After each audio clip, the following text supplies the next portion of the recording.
말만 들어도 참 갑갑한 그런 단어예요. 대한민국 자본주의 생존법을 알아야 되는데 일단은 한국이 살기 어려운 나라라고 생각하십니까? 한번 손 들어볼까요? 한국이 살기 어려운 나라다. 괴로운 나라다. 국민이 되게 피곤한 나라다. 많지는 않네요, 그래도. 살기 너무 좋다. 나머지는 살기 좋은 겁니까? 한국은, 제 생각이에요. 한국은 살기 좋은 나라예요. 이웃 나라 중국과 일본에 비하면 살기 좋은 나라인 것 같아요. 왠 줄 알아요? 양극화가 그렇게까지 심하진 않거든. 이게 무슨 소리냐고 하실 텐데 중국 관련한 양극화 기사 좀 많이 찾아서 읽어보세요. 심각합니다. 한국은 아무것도 아닙니다. 그리고 되게 절망적인 얘기를 해드린다면 그 양극화가 이제 시작합니다. 초입 단계에 와 있어요. 이제 시작하는 거예요. 그 양극화가 엄청나게 거세지면 우리나라가 선진국 반열에 올라가 있을 겁니다. 근데 양극화가 심해진다는 말은 다른 말로 중산층이 사라진다는 뜻입니다. 우리 유럽 국가들을 포함해서 중산층 방어에 그나마 성공한 나라가 독일이에요. 물론 독일도 지금 중산층 감소하고 있어요. 근데 대다수의 나라들은 그 중산층이 정말 그 바람에 날아가듯이 사라져버렸죠. 그러니까 미국 대선 전망도 대부분 틀렸던 이유가 그 서민층의 수를 정확히 카운팅을 못했던 거죠. 우리나라도 극좌의 어떤 대통령이 나올 수도 있습니다. 서민층이 지금보다 막 몇 배가 더 증가하는 말입니다. 가능한 얘기예요. 가능한 얘기예요. 시작이에요. 이제 시작인데 지금 우리 봐요.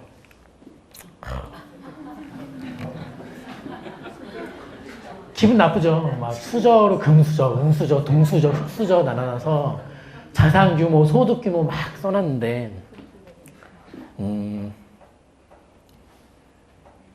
근데 이제 그게 있어요. 예를 들면 이 계층, 이게 하나의 계급이 되고 계층이 되는 건데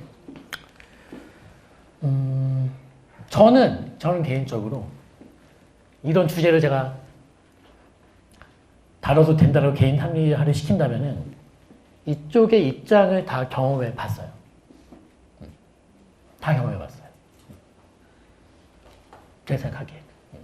그러니까 자발적으로 뭐 내 자의에 의해서 경험한 게 아니라 이 수저라는 것은 거의 부모님과 연관되는 단어예요. 그러니까 어떤 자기 선택이 아니라 만들어지는 구성인데 살다 보니까 이게 양쪽 이 극과 극을 다 경험해 보고 있어요. 그래서 대충은 알아요. 이게 얼마나 괴로운 것인지. 정말. 이게 심해지면은 세상 살맛이 안 나고 살맛이 싫어지면 정말 살기 싫어져요. 모든 게 다 싫고 모든 게 다 삐뚤게 보고 싶고. 근데 제가 이 단계에 있을 때 누가 저한테 그러더라고요. 세상 사는 게 어렵네요. 어렵다고. 왜 어려운 줄 아네요. 모르겠다고. 쉽게 사는 법을 모르기 때문에 어렵대요. 말장난 같죠? 그게 진리야. 세상은 원래 살기 쉬운 건데 쉽게 사는 법을 몰라. 그래서 어렵게 사는 거예요. 그 진리를 못 깨달아요. 사는 게 진짜 힘든 이유. 네? 진짜 힘든 이유. 이런 말씀 전 많이 듣고 자랐거든요. 돈 하지 마라. 인생에 돈이 전부가 아니다.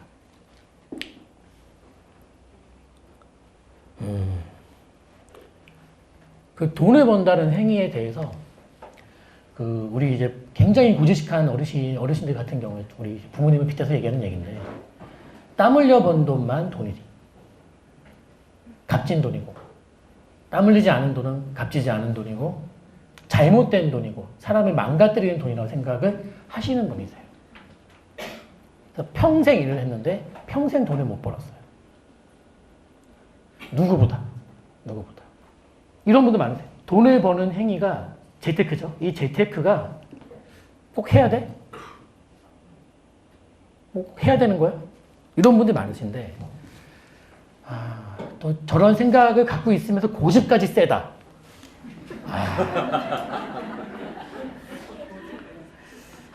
여러분들 딸을 주실 때 생각을 한 2번, 3번 더 하셔야 되는 거예요. 왜냐면 엄청 고생하니까 가서. 모를 수 있는데, 모르는데 고집까지 세면은, 대화가 안 되죠. 거의 대화가 안 되는데, 재테크는 선택사항이 아니에요. 그냥 해야 되는 거예요. 그러면 또, 그래, 너는 남들이 재테크를 해야 네가 먹고 살고 하지. 여러분, 그냥 먹고 사는데 지장 없어요. 아무 지장 없어요. 해야 돼. 해야 돼. 근데 그거를 언제 깨닫냐는 거예요. 나이대, 깨달으면 나이대가 서로 다른 건데, 너무 늦게 깨달으면, 물론 이제 그것도 이제 뭐 다행이죠. 근데 눈 감기 직전에 깨달아서 안 되잖아요. 그래? 정말 안 되죠. 그건 안 되잖아요. 근데 그때까지, 물론 눈 감는 그 순간까지도 이건 아니야 라고 본인 고집을 펼치며 가시는 분이 계실 것도 같아. 왜냐면 우리 아내분들 말씀 들어보면 보통 왜 이렇게 한국 사람들이 이렇게 고집이 왜 이렇게 센지 모르겠어요, 진짜. 응? 진짜로. 봐요. 그냥 되게 현실적으로 한 연봉 4천 수준이 한 월 350 정도 이제 받는다. 근데 자제분들이 없으면 돈이 그나마 좀 모으는데 애들이 있으면 이분 월 100만 원 저축도 거의 불가능에 가까워요. 네? 아무튼 뭐 250 쓰고 100만 원 저축한다라고 칠게요. 100만 원이. 열심히 사는 가정이에요. 열심히. 되게 열심히 사는 거예요. 그리고 이제 이분의 어떤 꿈이라면은 진급하고 어느 정도 월급이 어느 정도 올라갔을 때 또 어떤 그림들을 막 그리죠. 그리죠. 근데요, 이분에게 제가 만약에 물어봤을 때 당신의 노후 자금으로 얼마가 필요합니까? 라고 했을 때 우리가 아무리 그래도 여러분 이게 노후를 버텨내려면 집은 한 채 있어야 되겠고요. 집은 하나 있어야 되겠고 월세가 좀 나오는 거 하나 조그만 거라도 좀 있어야 되거든요. 그럼 거의 이제 10억 정도를 많이 목표를 잡으세요. 10억. 일단 그 돈을 한번 모아가야 되겠다. 그 돈을. 그러면 이 분께서 10억을 모으는 데까지 지금 금리로 계산하면 약 90년가량 저축을 이어가야 돼요. 그런데 이게 조건이 있어요. 그러니까 화폐 가치가 떨어지지 않고 물가가 오르지 않는 조건으로 90년이고 돈의 가치도 떨어지고 그만큼 또 물가도 오르게 된다면 실질적으로는 약 100년 이상 걸려요. 그러면 노후 준비를 할 수 있는 유일한 방법은 2가지가 필요한데 3가지구나. 첫 번째, 애를 낳자마자 노후 준비에 들어가야 돼요. 신생아가 태어나자마자 노후 준비에 들어가야 되고 2번째, 쎄 빠지게 일해야 되고 3번째, 100세 이상 장수를 해야 돼요. 그러면 노후 준비와 동시에 사망 선고가 떨어지는 거예요, 이제요. 웃을 일이 아니에요. 이게 진짜 현실입니다. 이 끔찍한 결과를 우리가 왜 못 보냐? 볼 수 있는데 회피하는 거예요. 난 몰라. 머리 아파. 나 지금도 힘든데 내가 무슨 이거. 이거 계산 누가 못합니까? 이렇게 계속 열심히 갔을 때, 열심히 가죠. 열심히 갔을 때 어떤 결과가 기다리고 있는지를 누구나 계산해 볼 수 있는 거예요. 근데 열심히 가다 보면 어떻게 되겠지? 어떻게 안 됩니다. 그렇게 만만하지 않아요. 이 자본주의라는 세상이. 만만하지 않아요. 나만 잘해서는 안 돼. 옆에도 봐요. 그때 말했잖아요. 자본주의는 절대평가가 아니다. 상대평가다. 상대평가다. 몇 퍼센트 비율 안에 들어가야지만 한숨 쉬고 조금 여유를 가질 수가 있다. 하지만 여유도 잠시 또 뛰어야 된다. 왜? 다 같이 가만히 있으면 되는데 누가 달리기 시작한다니까. 도망치기 시작해요. 이 무리들이. 재테크요. 아무도 안 하면은 우리 다 안 해도 돼요. 근데 그렇게 되면 어떻게 돼요? 그렇게 되면 어떻게 될까요? 한국 자체가 망하지. 네? 다른 국가들 다 발전하는데 이 나라 혼자 정체돼봐요. 어제 통계 자료 나온 것도 기가 차죠. 소득주도 성장이 대실패했다는 참담한 결과가 이제 하는 결과치로 나와버렸어요. 정말 깊은 한숨 나오는 통계 자료예요. 이걸 언제까지 밀어붙일지는 정말 모르겠어요. 그만해야 되는데 제발. 왜냐면 그 말이 모순되거든. 분배와 소득을 분배해서 소비를 통해서 성장을 이끌겠다. 아, 취지는 너무 좋지만 결국 이게 끝이 보이지 않기 힘든 거예요. 끝이 안 보여. 끝이 안 보여. 그러면 이건 선택이 아니에요. 내가 하고 싶으면 하고 말면 말고. 물론 좋은 직업을 가져서 막 연봉 엄청 뭐 잘 받는다. 뭐 이렇다면 야 저축으로 할 수 있겠지만은 그 같은 업종에 계신 분들조차도 은퇴 시기가 다른 이유는 회사 다니면서 재테크를 얼마나 잘했느냐에 따라서 은퇴 시기가 서로 달라요. 선후배 간에도 마찬가지입니다. 같은 회사 내에서도요. 그러면 어떻게 해야 되냐? 도대체 어떻게 해야 되냐 그러면 어떻게 해야 되냐? 돈을 더 많이 벌어야 될 텐데 어떻게 해야 되냐? 저거는 잘못된 생각이죠. 돈을 많이 벌어야지만 부자가 될 수 있다면 세상에는 지금보다 엄청나게 많은 부자들이 존재해야 돼요. 그렇지 않아요. 근데. 그러면 돈을 내가 버는 법, 지키는 법, 불리는 법 다 다른 건데 그냥 버는 걸로 모든 게 승부가 난다라고 생각하는 거예요. 벌어본 경험이 없는 분들 입장으로 말씀드린다면 그렇지 않아요. 상담하다 보면 돈 너무 적으면 잘 버는데 모은 돈이 하나도 없는 분 많습니다. 그분은 첫째 뭐냐면 지키는 법을 몰라. 지키는 법을. 그러니까 부자가 되신 분들이 부자가 된 과정이 다들 다르겠습니다만은 부를 축적하고 여러 가지 과정 중에서 이제 과정은 다르지만 공통점이 한 가지 있다면은 하지 말아야 할 것을 정확히 알고 있다. 하지 말아야 할 것. 그러니까 어떤 걸 하면 돈을 벌 수 있는가를 많이 알고 있는 게 아니라 절대로 해서는 안 되는 것이 뭔지를 알고 있다. 그 중에는 여러분들이 좋아하는 많은 게 포함되어 있습니다. 네? 우리 젊은 친구들이 열광했던 비트코인. 이딴 거 그냥 생돈 주고 하나도 안 해요. 네? 내가 꽁돈 너 줄게 한번 해봐 해도 안 해요. 시간 낭비예요. 그건 잡일에 신경 쓸 겨를이 어딨냐고. 네? 그런 말도 안 되는 행위에. 주식은 거의 하지 않으세요. 가끔 하는 분들이 계시지만은 자기만의 기준이 있고. 그러면 버는 법, 또 지키는 법, 불리는 법까지 다 함께 알아야지만 이 돈에 대한 자기 나름대로의 철학이 생기고 그 철학이 생기면은 번 사람끼리 모아놓으면요. 대화해보면 알아요. 서로 철학이 비슷해. 돈에 대한 철학이 있다 보니까 이 사람들이요. 근데 없는 분들은 어때요? 철학이 없는 분들은 그냥 무조건 많이 벌어야지만 부자가 될 수 있다. 라고 착각을 하는 거죠. 내가 많이 벌 수 있는 방법이 없다 보니까 어때요? 손에 놔버리는 거고요. 전에 한번 했던 얘기죠. A랑 B가 있고 A는 최고 빨리 달리면 10km. 얘는 30km. 누가 이겨요? B. 10km 여러분들 자녀의 모습 한번 떠올려 보세요. 아니 아무리 열심히 뛰어도 10km밖에 못 뛰는 친구한테 옆에 있는 애는 막 30km 달리는 거예요. 너도 좀 뛰어봐. 너 15km, 20km 못 뛰어? 본인이 못 뛰겠다는데 10km가 최선인데 본인은 10km가 최선인데 야 너 얘 이겨야지. 너 가만히 있으면 점점 더 벌어진다. 당연한 얘기죠. 그러면 생각을 바꿔야 돼. A가 이길 방법이 아예 없나? A가 이길 방법이 한 가지 있다. 10km에서 20km 뛰지 않아도 40km로 뛰지 못해도 10km로 달리면서 A가 B를 이길 수 있는 방법이 딱 하나밖에 없어요. 그게 뭐예요? 이겠죠. 40km로 달리는 기차에 올라타서 10km로 뛰면 돼요. 왜냐하면 자신의 한계가 10km니까. 응? 그럼 달리는 열차에 이게 재테크예요.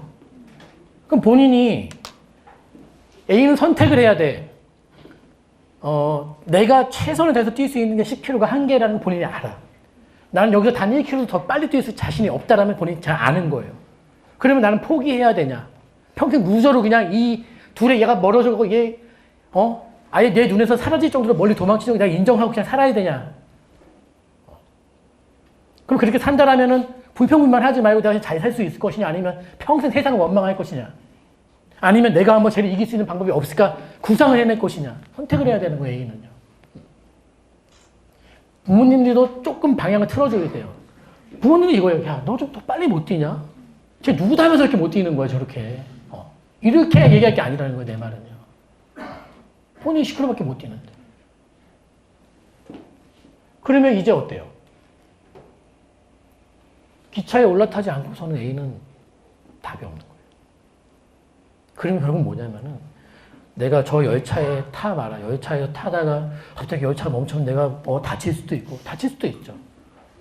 근데 올라타지 않으면 어떻게 되냐고요. 그거를 자신의 인생으로 마지막 종착점까지 받아들일 수 있다라면은 그 길을 가시면 되는 거예요. 근데 자본주의 세상을 살면서 이 자본의 어떤 자본 때문에 웃고 자본 때문에 울고 실망하고 이 여러 가지 감정들을 만들어내는 이 돈이 내가 바라보면서 냉정을 찾을 수 있겠냐면 그렇게 가시면 돼요. 근데 그게 어렵다면은 선택을 해야 된다는 소리예요. 제가 선택을. 올라타든 아니면 그냥 눈 감고 앞으로 혼자 가시든. 그건 거예요. 이제.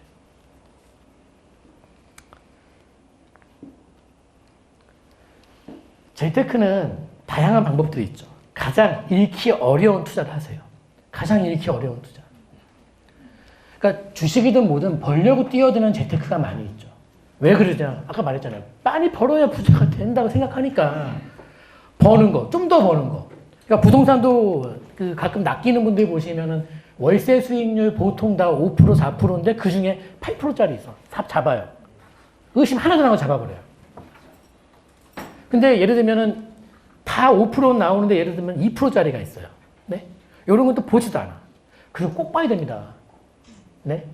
그거 잘 다듬으면, 그러니까 뭐가 거의 우리 상가 건물이나 나온 거 보면요. 세입자 오래 있고 건물주가 관리 안 하는 애들 보면은 시세에 말도 안 되는 월세에 계신 분들 많으세요. 네?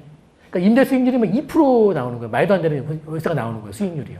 그거 똑바로 갖다 두면은 다른 것보다 훨씬 더 좋은 금액에 사는 꼴이 나올 수 있는데 우리는 어때요? 결과치 모르는 거. 그냥 높은 거. 더 많은 리스크가 거기에 있는데. 잃기 어려운 투자. 잃지 않으면 벌어요. 잃지 않으면 벌어. 벌려고 까불다가 자빠지고 다치는 거예요. 벌려고 용을 쓰니까 다치는 거예요. 그럼 뭐예요? 누가 뭐래도 결국 대한민국 재테크는 저희도 부동산이에요. 누가 뭐래도.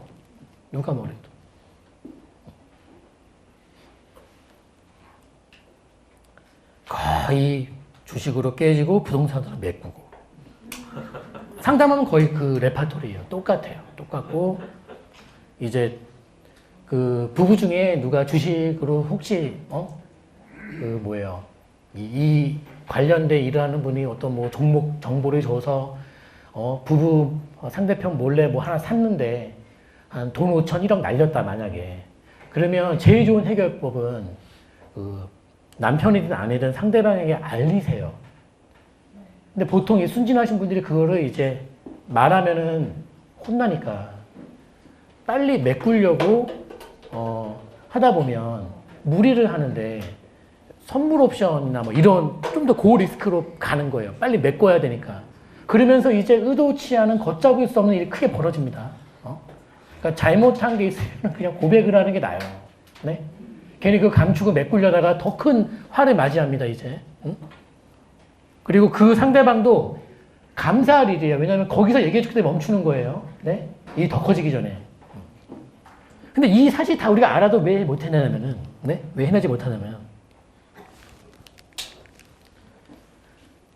자, 본인이 다 알았어. 알았어. 재테크도 해야 되고, 다 아는 거예요. 다 인정해요. 그래서, 난 재테크 할 거야. 해야 돼. 재테크를 안 하면 안 돼. 라고 생각하는데, 자, 내가 원하는 부동산이 있어, 예를 들면. 그게 뭐, 예를 들면 한 2억이 필요하대. 2억이 필요하대요. 그럼 내가 2억 모으면 사야지. 열심히, 나도 모으면 나 꼭 사야지 하는데, 모았어요. 모았는데 어때요? 걔가 기다려줍니까? 도망친단 말이에요. 그러니까 이거, 모으면 도망가. 계속 다른 쳇바퀴 돌아요. 이게 무한 반복되는 거예요. 그러면서 어때요? 점점. 아니야, 너무 올랐어. 저 한번, 작살이 한번 날 때가 다가오고 있어. 하면서 계속 자기 너 잘하고 있어. 너 괜찮아. 이렇게 힘을 북돋아주는 그런 그걸 하는 거예요. 스스로가 이제 마인드 컨트롤 하는 거죠. 근데 현실은 따로 놀고 나 혼자 컨트롤 하는 거예요. 그러니까 이게 이분들이 네? 이게 이것 때문에 그래요. 결국 화폐가 값어치가 유지되지 못한다는 사실을 모르는 상태로 돈을 모으면 이게 반복되는 거예요, 지금요. 이게 반복되는 거예요, 이게. 돈의 가치가 떨어지고, 네? 그러니까 예를 생각해보세요. 여러분들이 일을 하고 만약에 그 급여를 한우로 받아, 한우. 한우를 받아와서 받으면 어떻게 돼요? 그거 어떻게 돼요? 네? 다 먹어요? 먹고 좀 남겨서 냉장고에 넣어놔야죠. 냉동고에. 그것도 열심히 일해서 한우를 받아서 먹고 또 넣어놓고. 근데 그럼 이게 우리 경제활동과 비교해보면은 한우는 월급, 냉장고는 뭐예요? 은행. 근데 현실은 어떻다? 그 냉장고에 전원 코드가 뽑혀 있어. 제가 힘들게 한우를 넣어놨거든요. 이게 나중에 꺼내서 보려니까 어때요? 다 썩어 문드러져 있는 거야. 이 돈입니다. 그러니까 이거를 깨닫지 못하니까 계속 포다 날아서 모으는 거예요. 다 모았다 하고 하니까 어때요? 도망쳐 있어. 자, 그 부동산 가격이 오를 때 말입니다. 그 우리 뭐 재개발 재건축에서 뭐 평당가 뭐 얘기하고 아파트도 평당가 뭐 얘기하는데 사실 되게 중요한 게 가격을 책정하는 원리는 평당가는 원인이 아니라 결과치고요. 원인은 투자 금액이 더 큰 원인이 돼요. 투자 금액. 그러니까 저 동네의 부동산을 내가 소유하는데 제일 작은 걸 산다면은 최소 문턱이 얼마냐. 예를 들면 우리 과거로 돌아가 볼게요. 반포에 내가 재건축 하나 사고 싶어. 제일 작은 거 알아보니까 한 17평짜리가 있어요. 그게 전세 끼고 당시에 한 1억 5천짜리가 있었다고 쳐봐요. 있었어, 1억 5천. 전세 끼고 1억 5천. 그러면 이제 나는 큰 돈은 없으니까 1억 5천이니까 반포에서 다른 건 못 사도 최소한 17평짜리는 살 수 있었단 말이죠. 좀 더 시간이 지나니까 어때요? 부동산 가니까 뭐라 그래요? 1억 5천 모아서 가니까 뭐라 그래요? 아니, 이제 1억 5천은 안 되고 3억은 들고 와야 돼. 3억이요? 알았어. 3억은 막 모으는 거예요. 3억 모아서 갔더니 이제 어때요? 아, 이제 3억으로는 이제 좀 어렵고 5억은 있어야 돼. 매매가 또 뛰면서 전세는 많이 안 올랐는데 갭이 커졌거든? 5억은 있어야 돼. 자, 5억 만들어면 또 어떻게 될까요? 지금 그래 반포에 지금 소형 얼마 필요합니까? 지금?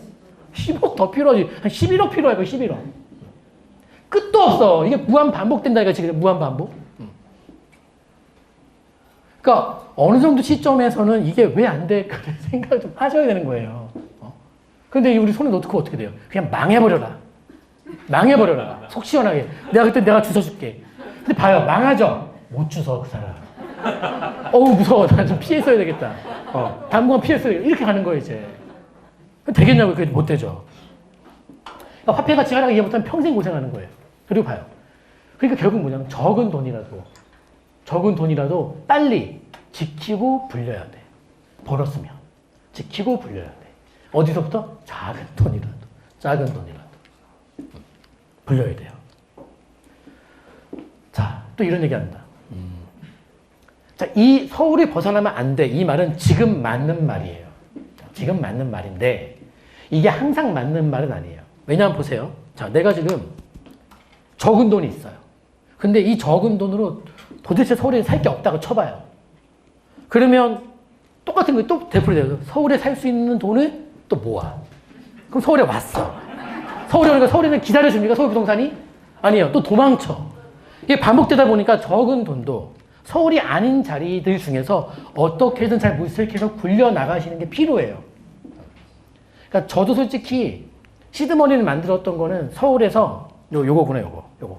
요거 빌라 절대로 사면 안 된다. 얘기합니다. 사람들이. 아니 빌라가 좋아요? 아파트가 좋아요? 아파트가 좋죠. 그 누가 몰라? 누군 몰라서 빌라 삽니까?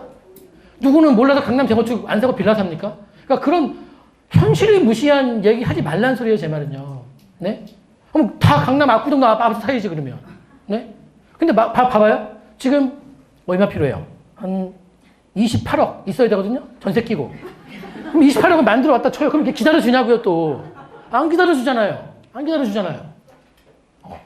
그러니까, 이렇게 하면, 야, 서울 벗어나면 너 큰일 난다? 누가 모르냐고. 서울 벗어나면 위험한 거 누가 모르냐고요. 너 빌라 사면 절대로 사면 너 망한다, 너. 누구는 아파트 좋은 거 모르냐고요, 누구는요. 그게 뭐예요? 적은 돈에 이런 얘기 때문에 활용도 하나도 못해, 사람들이. 저거, 뭐 알았어. 코드 빠진 냉장고에 계속 갖다 넣는 거예요. 나중에 한번 왕창, 막 파티 한번 배 터지게 먹으려고 넣어놨는데 꺼내보니까 막 이게 한우인지 물감인지 알 수가 없는 거에 다 망가져가지고 그냥 고기가. 근데 봐요. 제가 자료를 하나 보여드릴게요.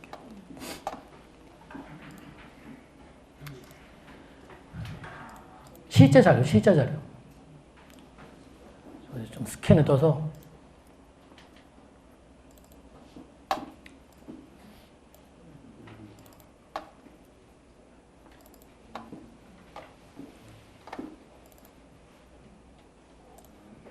확대해 볼게요. 저 관련 다 가렸어요. 이건 제가 샀던 거니까, 이거는.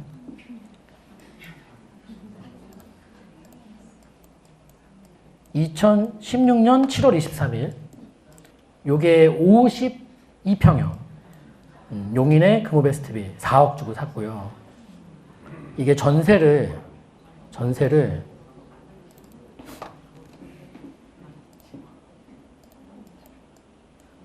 3억 5,500에.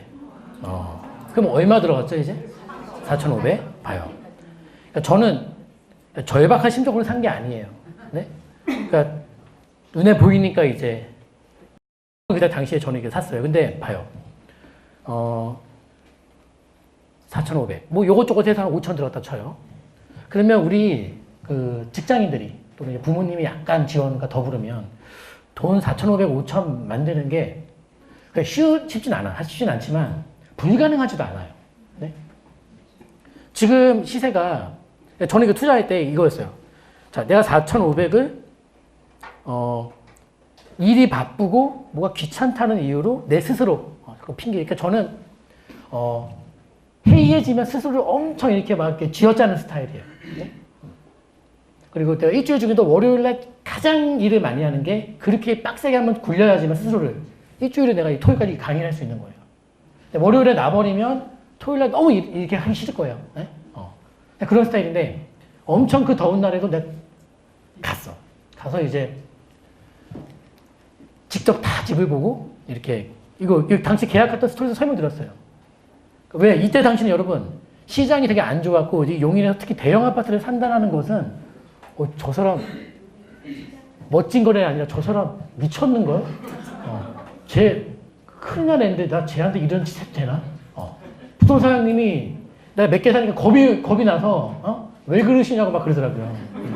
나는 그냥 임대사업자도 상관없습니다라고 하는데 괜찮다는 자꾸 날 걱정해 주는 거예요. 괜찮다는데. 그리고 막 집주인도 계약하자고 나오라는데 전화 몇 번씩 했어요. 3번씩. 정말 쓰는 거 맞냐고. 왜냐면 내놓고 너무 기다렸는데 안 팔렸던 집 누가 사겠다고 하니까. 보고 내려와서 바로 사겠다고 하니까.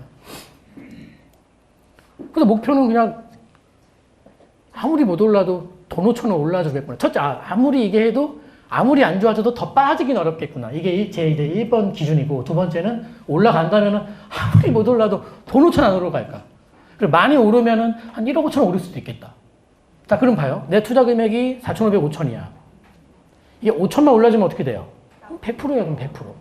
그럼 이 당시로 다 이제 맨날 1% 금리 얘기하고 있는데 100%를 4,500으로 4,500, 5천은 어떻게 벌어요? 지금 5억 1천, 5억 정도 가요. 그럼 됐잖아요. 그런데 뭐 서울 벗어나면 막 큰일 난다. 대형 사면 망한다. 얘는 콤보예요, 콤보. 서울도 아니고 소형도 아니야. 경기도고 대형까지 돼요. 안 오르긴 뭘 안 올라요, 안 오르긴. 그러니까 자금이 부족하신 분들은 뭐라도 하겠다는 생각을 가지셔야 돼. 근데 하려고 하니까 야, 너 무슨 대형을 산다고 정신 나갔냐? 정신 나가도 뉴스 안 봐? 무슨 대형을 산다고 지금 말도 그리고 야 뉴스 봐봐. 그 당시 뉴스 뭔지 알아요? 용인은 미분양의 무덤 용인. 그런 거예요. 근데 저분이 만약에 4,500을 만약에 이게 제가 아니라 누군가가 그때 이제 못했어. 그 상태로 지금까지 계속 갖고 있었다고 쳐봐요. 한 3년 가까이 갖고 있었다. 무슨 의미가 있죠? 그 4,500이? 무슨 의미가 있죠? 그리고 뭐 빌라를 사면 안 된다고요? 볼까요? 이건 우리가 실제로 구해드린 거예요. 구해드린 거. 컨설팅을. 이거 어제 구이동 거. 봐요. 이거 언제야? 2016년 5월 1일. 빌라. 2억 2,800. 2억 2,800이죠.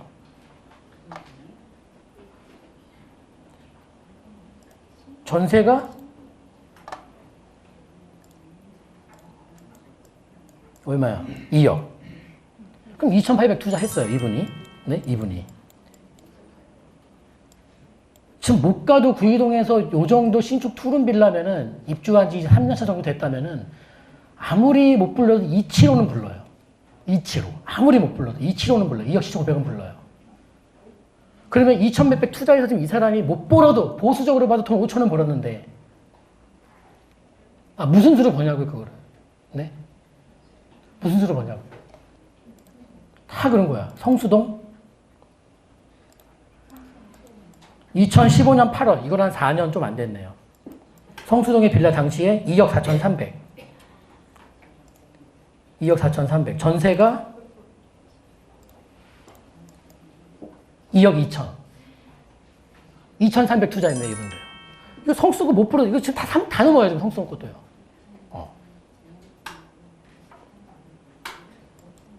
근데 빌라 투자하지 말래. 망한다고.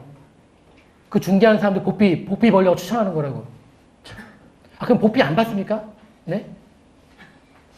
그러면 돈 5천만 원 갖고 있는 사람들은 5억 벌어 오세요, 3억 벌어 오세요 라고 보내야 됩니까? 그게 올바른 그겁니까?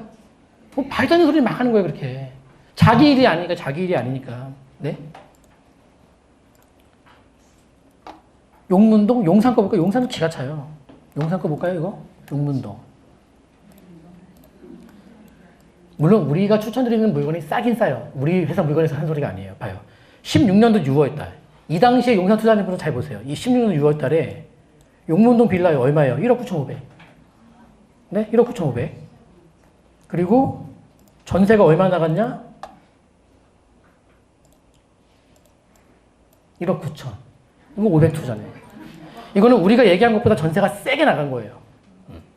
브리핑은 훨씬 낮게 해요.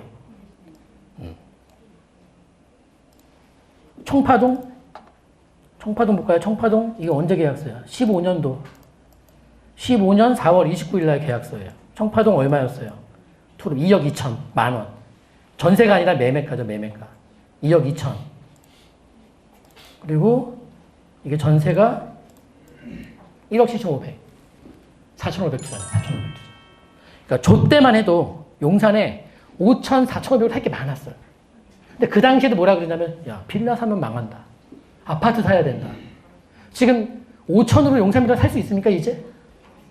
1억, 앞에 1억 더 붙여야 돼요. 1억 5천 필요해요. 이게 뭐예요? 아까 말한 것처럼 뭐예요? 그 돈을 모아서 오니, 아이, 그거 갖고는 이제 안 돼. 좀 더 필요해. 이게 계속 리바이벌 되고 있는 거예요. 반복되고 있는 거예요, 지금요. 근데 계속 앉아서, 그냥 이런 뻔한 얘기 하고 있다는 거야. 뻔한 얘기. 뻔한 얘기. 서울 벗어나면 안 돼. 빌라 절대로 사면 안 돼. 물론 돈이 있는 분들이 서울을 벗어나면 안 되지, 당연히요. 당연히 안 되는 거죠. 그리고 웬만하면 경기도 사는 분들 또는 경기도에 뭐 갖고 계신 분들도 여건이 되면 좀 보태서 인서울 해야지. 당연한 얘기예요. 근데 없는 분에게는 그런 말이 자기랑은 와닿지가 않는 소리란 말이 없는 분에게는요. 그러면 없는 분은 어떻게 해요? 당신은 모아야지. 모아서 오면 뭐예요? 도망가 있다니까. 참. 그럼 어떻게 해요? 작은 돈도 뭐예요? 운용해야지. 작은 돈도 운용해야 되는 거예요. 작으면 작은 대로. 만족스럽지 않으면 만족스럽지 않은 대로 운용을 해야 된다는 거예요. 근데 맨날 원리 원칙적인 얘기만 하고 있는 거예요. 서울 중심부. 누가 중심으로 좋은 거 모릅니까? 돈이 안 되는데. 그 돈 나중에 모아봤자 그 돈 갖고 못 사는데. 뻔히 알고 있는 얘기인데. 결과인데요. 소액 투자에서 이 소액의 개념이 지속적으로 오르고 있습니다. 지속적으로. 진짜 예전에 2006년도 막 이럴 때가 5년도 때는 더 좋았고 정말 막 몇백, 그러니까 1,000만 원 미만으로 막 집 사고, 네? 되게 많았어요. 정말 많았어요. 근데 이제 그 어때요? 이 소액의 개념이 점점점 이게 뭐예요? 화폐 가치가 떨어지는 거예요. 화폐가 의미가 없어지는 거예요, 점점. 똑같은 행위를 함에 있어서 더 많은 화폐를 갖고 오라는 거예요, 이제 사회는요. 그거를 인정 못하면은 자본주의를 부정하는 건데 이 세상의 자본주의를 내가 부정해봤자 모든 시스템이 자본주의화 시스템으로 움직이는 건데요. 그 원리는 내가 이해하고 따라줘야죠, 최소한 그 룰은요. 그래서 저는 젊은 분들은 자 흙수저 타령하는 순간 이 꿈을 다 버려. 그러면 안 돼요. 그거는 유지하되 본인의 어떤 이상적인 건 유지하되 그 중에서 가장 현실적인 전략을 택하셔야 돼. 전략만큼은. 꿈은 유지하되 지금 이 현실에서의 전략은 가장 현실적인 거. 가장 현실적인 거. 내 돈이 2천이면 2천 가지고 할 수 있는 거 찾으시면 돼요. 물론 어렵죠. 어렵죠. 쉽지가 않죠. 거의 없죠. 거의 없지만 100% 없다라고 누구도 얘기 못해요. 있어. 찾으면 또 있어. 그러면 그 사람한테 야 너 빨리 2억 만들어서 1억 파트 더 벌어서 빨리 서울에 아파트 강북 가서 빨리 하나 사. 근데 지금 어때요? 강북의 아파트 2억 가지고 살 것도 많지가 않아 이제. 저기 꼭대기 어디예요? 도봉구, 노원구 쪽도 어때요? 지금 창동역, 노원역인데 아파트 얼마입니까? 전세 끼고 살려면 얼마 필요해요? 20평대 기준으로 전세 끼고 3억 1천, 3억 2천 필요하더라고요. 전세 끼고 내 돈이에요. 투자 금액이. 우리가 한 5, 6년 전에 노원, 창동 가서 아파트를 갭 투자로 3억을 묻을까? 이거를 예측한 분이 있을까요? 과연? 많지 않을 거예요. 3억 달러지. 3억 들고 하나 삽니다. 24평 하나 거지 같은 거죠. 거지 같은 거. 그러면서 이제 뭐예요? 이 꿈을 다 포기하신 분들은 어떻죠? 그나마 나는 이 정부가 고맙다 하시는 분들은 어떻죠? 나 청약 나를 위해서 집을 30만 원으로 지어준다는데 나 청약 한번 해볼게. 근데 그 당첨 확률이 대체로 어때요? 되지도 않는 분들이 네? 마치 정부의 말은 어때요? 우리를 믿고 누구나 기다려주시면 우리가 여러분을 위한 집을 드리겠습니다. 라고 계속 꿈을 심어주면서 어때요? 응? 근데 그게 낫다면은 무주택으로 절대로 살면 안 돼요. 이분들은요. 정말 되지도 않은 확률에 그런 무모한 베팅을 하시면 안 돼요. 그리고 청약이라는 게 취지는 좋지만 자본주의법으로 제가 이제 이 말을 다시 해석해 본다면 아니야 내가 더 못 살아 너보다 아니야 내가 너보다 더 어렵거든 이거 겨루는 거 아닙니까 지금? 그러니까 더 어렵고 더 못 산 사람일수록 네? 빡빡할수록 당첨 확률이 올라가니까 즉 뭐예요? 성장이 아니라 역성장으로 끝을 봐야지만 당첨 확률이 올라간다니까 지금요? 그 당첨이 안 되면 어떻게 돼? 그러다 망하는 거예요. 그게 망하는 거예요. 그게 되게 무모한 선택인 거예요. 그게요. 그 엄청난 무리수인 거예요. 청약이라는 게 그래서요. 내가 더 어렵고 내가 더 못 살고 자랑하는 게 좋습니까? 물론 당첨 확률이 있는 분들 계속 그렇게 하시면 되는데 확률도 없으면서 이걸 따라가겠다 지금 밑으로?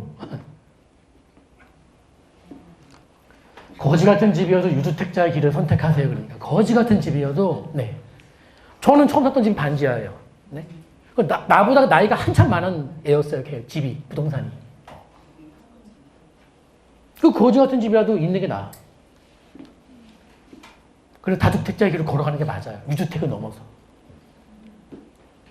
임대사업자도 봐요. 지금 여러분들 여기 오신 분들 중에 임대사업자 혜택이 정확히 뭔지 모르겠는데 뉴스를 읽어보니까 임대사업자 혜택이 다 사라져서 임대사업자 등록해봤자 실효성이 없더라. 이렇게 생각하는 분이 여기 되게 많습니다. 자, 그분들 다 문제 있는 분들이세요. 임대사업자 혜택이 누가 그러니까 아직도 많아요. 되게 많아요. 내야 돼요. 물을 필요도 없어요. 내야 돼요. 혜택이 많아요. 근데 우리는 어때요? 그냥 얘기 듣고 안 되나 보네. 그러니까 뭐 하나 똑바로 똑부러지게 야무지게 깊숙이 파본 적이 없어. 그냥 누가 그렇게 막 아니야 내가 한번 확인해 볼래 라고 이거 놔야 되는데 그렇게 해본 적이 거의 없는 거예요. 습관이 안 들어있는 거예요. 이게. 저는 애들도 그렇게 쓰는 게 맞아. 문제 잘 풀면 됩니까? 문제 잘 푸는 게 다는 아니잖아요. 어떤 현상이 있을 때 파보는 습관 그런 거를 이상한 짓 한다 그럼 막을 필요가 없는 거예요. 그런 것들은. 그냥 자꾸 막지. 그 시간에 공부하라고. 그리고 이제 젊은 분들 마지막으로 이거 제일 중요해요. 할 수 있다. 나는 할 수 있다.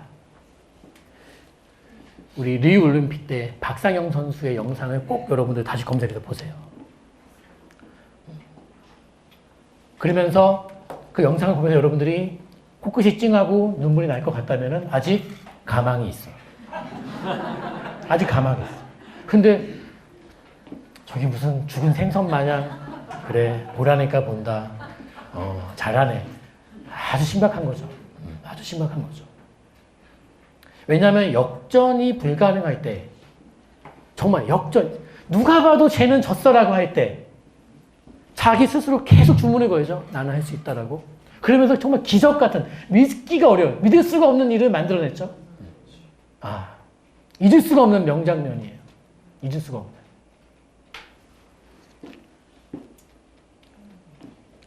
저는 제가 돈을 조금 벌었을 때요. 부동산을 조금 벌었을 때 내가 정말 가고 싶은 집이 있었어요. 그래서 밤에 항상 그 앞에 서서 나 여기 이사 와야지. 나 이사 온다. 기다려. 난 무조건 오게 돼 있어. 난 와. 주문 항상 외워야 돼요. 그게 뭐예요? 이상은 유지하라는 소리예요. 꿈을 버리라는 소리는 아니에요. 그리고 항상 주문을 넣으세요. 스스로에게. 나는 된다. 할 수 있다. 그래서 돼요. 다 돼요. 다만 우리가 알면서도 시도를 안 하는 것도 많고 또 어떻게 도대체 해야 되는지도 모르겠고 그리고 변화를 가져야 되겠다는 마음가짐도 갖기가 어렵거든요. 동기부여 자체가 어려워요. 그런 분들, 젊으신 분들 많이 오셨는데 여기까지 온 게 일단은 변하겠다는 가능성이 충분히 있다라고 생각을 하고 그리고 자본주의니까 최소한의 자본이 필요하기 때문에 이런 재테크를 하는 거예요. 돈만 다 번다고 그런 건 아니지 않습니까? 근데 다만 우리가 하고 싶은 일을 하기 위해서 물론 하고 싶은 일을 하면서 돈을 벌면 되게 좋겠지만은 대부분 우리는 어때요? 하기 싫은 일로 돈을 벌면서 하고 싶은 일은 돈을 쓰잖아요. 그렇죠? 그리고 여러분들의 어떤 누가 봐도 훌륭한 그 직업도 유지하기 위해서는 경제적으로 유지가 안 되면은 그 의미 있는 직업도 계속 유지가 안 되는 분들이 많이 만나요. 되게 좋은 일을 많이 하시는데 더 이상 경제적으로 부딪혀서 그 일을 할 수 없는 분들은 상당히 저는 되게 많이 만났어요. 중요한 겁니다. 돈이라는 게.